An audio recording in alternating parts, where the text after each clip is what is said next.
Sinepju graudiņš, vārds katrai dienai. Paša vārdu sasaistīts. Šodienas rakstu vieta.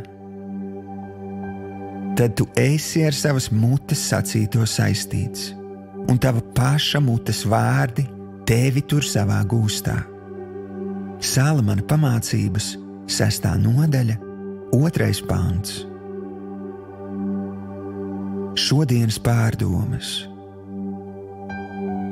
Bija laiks, kad mans draugs Ēriks, kad viņam jautāja, vai viņš prot svešvalodas, atbildēja: tas nav priekš manis, es nespēju apgūt pat vienu no tām.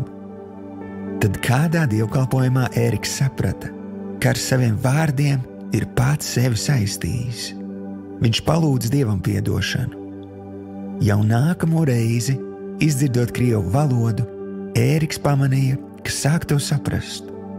Patiesībā šī valoda jau bija tik daudz skanējusi Ērika dzīvē, ka tikai viņa paša nepareizie spriedumi bija lieguši Ērikam šo valodu apgūt. Kādus apgalvojumus tu esi izteicis par sevi? Par ko tu esi teicis? Es to nevaru, man to nevajag, es to nekad nespēšu. Šie un tiem līdzīgi apgalvojumi ir kā zvērsti. Tie kā cietokšņi liec Dieva svētībām ieplūst tavā dzīvē. Veltī laiku un pajautā Dievam, lai viņš tev uzrāda, kuri ir tie vārdi, kas tur tevi gūstā. Lūdz Dievam piedošanu un aizstāj šos nepareizos apgalvojumus ar pareiziem. Apzinies, ka Dievs tevi ļoti mīl un ilgojas tevi iepriecināt un padarīt patiesi laimīgu. Šodienas lūkšana.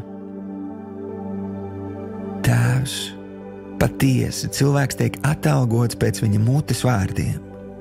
Paldies, ka uzrādi man manus kļūdainos izteikumus un palīdzi man aizvietot tos ar taviem apsolījumiem.